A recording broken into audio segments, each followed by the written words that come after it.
जी के मार्गदर्शन में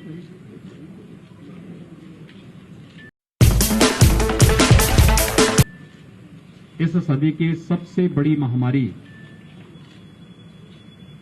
से पूरा देश और पूरी दुनिया जूझ रही है। भारत ने फर्स्ट वेव का मुकाबला पूरी मजबूती के साथ किया और सेकंड वेव वर्तमान में हम सबके सामने चुनौती देते हुए खड़ी है। देश के अंदर सबसे बड़ी आबादी का राज्य होने के नाते उत्तर प्रदेश पूरी मजबूती से इस लड़ाई को लड़ रहा है। फर्स्ट वेव में आदरणीय प्रधानमंत्री जी ने कुछ मंत्र दिए थे कोरोना से लड़ने के लिए कि ट्रिपल ट्री पर हमें ध्यान देना पड़ेगा। Trace, test and treat. Early and aggressive campaign के माध्यम से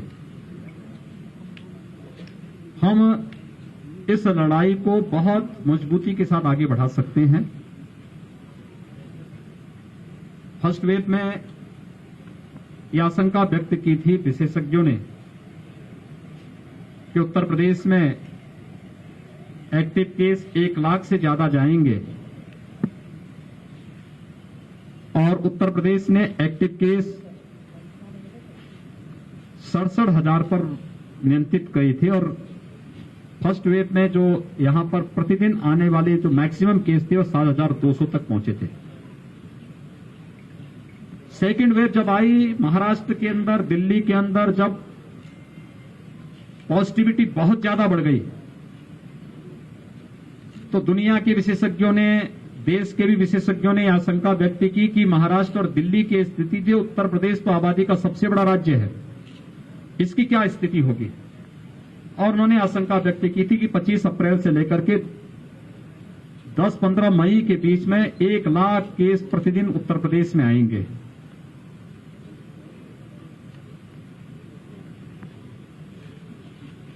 हमारी पूरी टीम ने, शासन ने, प्रशासन ने, जनप्रतिनिधियों ने, हमारे हेल्थ वर्कर्स ने, कोरोना वॉरियर्स ने, स्वयंसेवी संगठनों ने, आप सभी मिलकर के जो एक रिजल्ट दिया है, इसमें उत्तर प्रदेश के अंदर एक दिन में सबसे अधिक पॉजिटिव केस आने वाली जो तिथि थी वह थी 24 अप्रैल, जिसमें 38,055 केस आए थे। हमारे यहां जो सर्वाधिक एक्टिव केस जिस तिथि को पहुंचे थे वो 30 अप्रैल थी, जब 3,10,000 एक्टिव केस उत्तर प्रदेश में थे। और आज जब हम 16 मई में हैं, 16 मई को 24 घंटे में जो पॉजिटिव केस आए हैं वह आए हैं 10,600 और एक्टिव केस वह घट करके अब आए हैं 1,63,000 तक। यानी हम लोगों ने पिछले 15 दिनों के अंदर एक्टिव केस 1,47,000 से अधिक एक्टिव केस उत्तर प्रदेश के अंदर कम हुए हैं। टेस्ट एंड टेस्ट ट्रीट की इस मंत्र को अपना करके हम लोगों ने इसी कार्यक्रम को आगे बढ़ा करके इस दौर, यानी प्रदेश देश के अंदर सर्वाधिक टेस्ट करने वाला राज्य है। आज 4.5 करोड़ टेस्ट कर उत्तर प्रदेश अपना पूरा कर चुका है और ये एग्रेसिव कैंपेन इस दिशा में उत्तर प्रदेश के द्वारा प्रारंभ निरंतर चल रही है। पहला कोरोना पॉजिटिव जब यूपी में आया था तब हमारे पास टेस्ट की सुविधा नहीं थी। आज 2.5 से 3 लाख टेस्ट प्रतिदिन हम लोग कर सकते हैं। हमारे पास बेड्स नहीं थे। हमने फर्स्ट वेव में L1 फैसिलिटी के बेड की आवश्यकता थी, 1,16,000 तक उसे पहुंचाया था। L2, L3 की 23,000 तक हमने बेड्स पहुंचाए थे।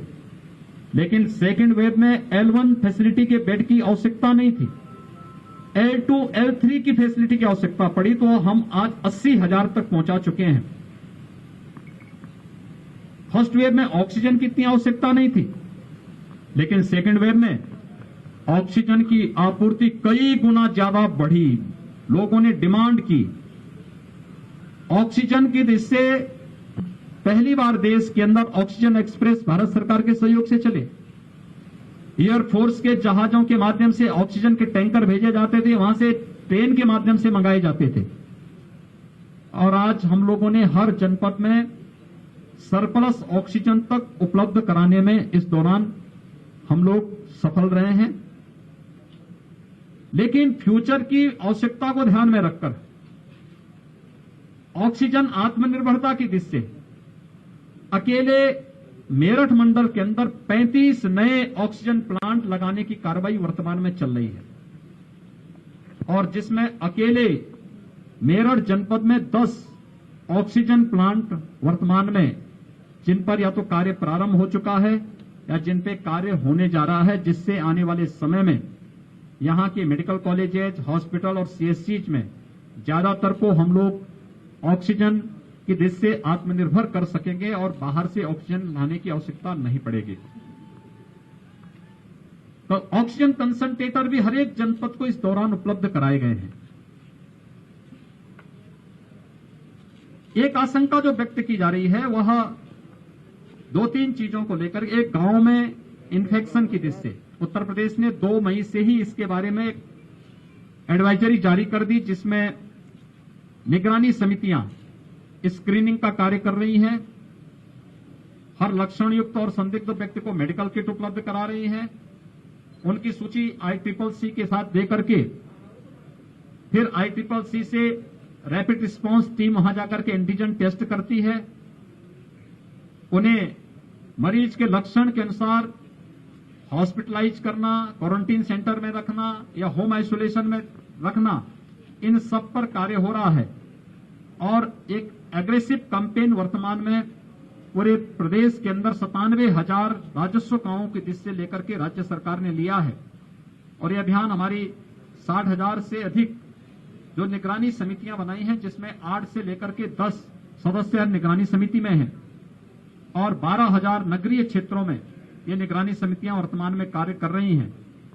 इसके माध्यम से हम लोग ग्रामीण क्षेत्र में भी कोरोना के संक्रमण से बचाव के अभियान प्रारंभ कर रहे हैं। युद्ध स्तर पर इस कार्य योजना को आगे बढ़ाने का कार्य किया जा रहा है। इसके साथ ही पोस्ट कोविड पेशेंट भी हमारे सामने आ रहे हैं। ब्लैक फंगस से जुड़े हुए कुछ मामले आए हैं। कल ही राज्य सरकार ने ब्लैक फंगस के लिए प्रदेश के अंदर एक क्राइसिस मैनेजमेंट ग्रुप हम लोगों ने बनाया है, जिसमें प्रदेश और देश के चिकित्सा विशेषज्ञों को रखा गया है। ये सभी ग्रुप इन सभी मुद्दों पर चर्चा करता है। सेकेंड वेव कैसे हम इसको फेस कर सकते हैं, थर्ड वेव में हमें क्या करना है, ब्लैक फंगस के लिए हमारी क्या रणनीति होनी चाहिए। कल उत्तर प्रदेश ने इसकी एक एडवाइजरी पूरे जनपदों में जारी कर दी है। इसकी लाइन ऑफ ट्रीटमेंट क्या होगी, क्या सावधानी बरतनी चाहिए, किसी भी पेशेंट के बारे में जो हाई रिस्क कैटेगरी पहले से पहले वेव में कहा जा रहा था कि मधुमेह से जुड़े, डायबिटीज से जुड़ा हुआ पेशेंट, उसको क्या सावधानी रखनी चाहिए, या हाई रिस्क कैटेगरी से जुड़े हुए लोगों को क्या सावधानी रखनी चाहिए, इन सभी को लेकर के कल एक व्यापक एडवाइजरी जारी की है, और इसके लिए भी मुफ्त में उपचार की व्यवस्था हर एक जनपद में बनाने की कार्रवाई के निर्देश दिए गए हैं। इसके साथ ही वैक्सीनेशन के कार्यक्रम को आगे बढ़ाने और थर्ड वेव को रोकने के लिए भी राज्य सरकार ने अपनी व्यापक रणनीति बनाई है। 45 से ऊपर के लोगों को भारत सरकार मुफ्त में वैक्सीन उपलब्ध करवा रही है, और मुफ्त में वैक्सीन उपलब्ध करवाने की इस कार्रवाई के साथ प्रदेश में अब तक हम लोगों ने 1.5 करोड़ लोगों को वैक्सीन हम दे चुके हैं। 18 प्लस में मेरठ जो कमिश्नरी है, इसमें 50,000 यूथ को अब तक वैक्सीन दिया जा चुका है। वैक्सीनेशन का एक कार्यक्रम हम लोगों ने फेज वाइज 18 प्लस के लिए फेज वाइज प्रारंभ किया है। पहले 9 जनपद जो सर्वाधिक एक्टिव केसेस जहां थे, पॉजिटिविटी ज्यादा थी, उन पे किया। फिर सभी नगर निगमों में हमने इसको लागू किया। अब सभी नगर निगमों के साथ ही हर कमिश्नरी मुख्यालय पर भी हम लोग कल से 23 जनपदों में 18 प्लस का वैक्सीनेशन का कार्यक्रम प्रारंभ होने जा रहा है। युद्ध स्तर पर इस कार्यक्रम को आगे बढ़ाने के साथ ही प्रदेश सरकार ने एक व्यापक रणनीति बनाई है, जो कि कोरोना कर्फ्यू को 1 सप्ताह के लिए आगे बढ़ाने का कार्य हुआ है।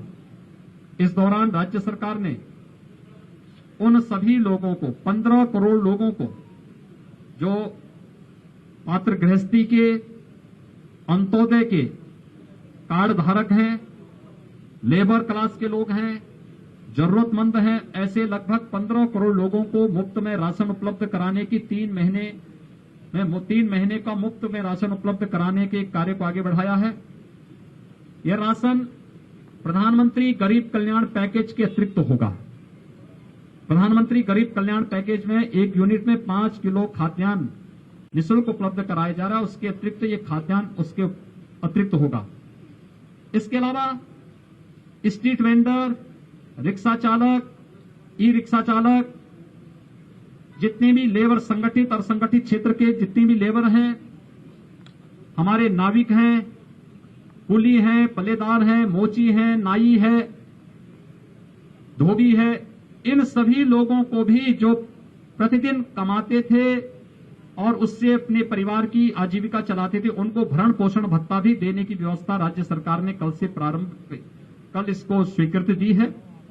और हर एक जनपद में हम लोगों ने इसके व्यापक योजना बना करके इसको लागू करने का कार्य किया है। थर्ड वेव को रोकने के लिए भी अभी से कार्य योजना हमारी प्रारंभ हो चुकी है। स्वच्छता, sanitisation, fogging, high risk category को अवेयरनेस के लिए जागरूक करना और अवेयरनेस के व्यापक कार्यक्रम को आगे बढ़ाना, पब्लिक एड्रेस सिस्टम के माध्यम से लगातार लोगों में अवेयरनेस के कार्यक्रम को आगे बढ़ाने की कार्रवाई चल रही है। हर एक जनपद में, मेडिकल कॉलेजेस में, डिस्ट्रिक्ट हॉस्पिटल में हम लोगों ने एक व्यवस्था की है कि वहां पे एक पीडियाट्रिक का आईसीयू का निर्माण अभी से प्रारंभ हो जाए। उत्तर प्रदेश के पास इंसेफ्लाइटिस से लड़ने का अनुभव है।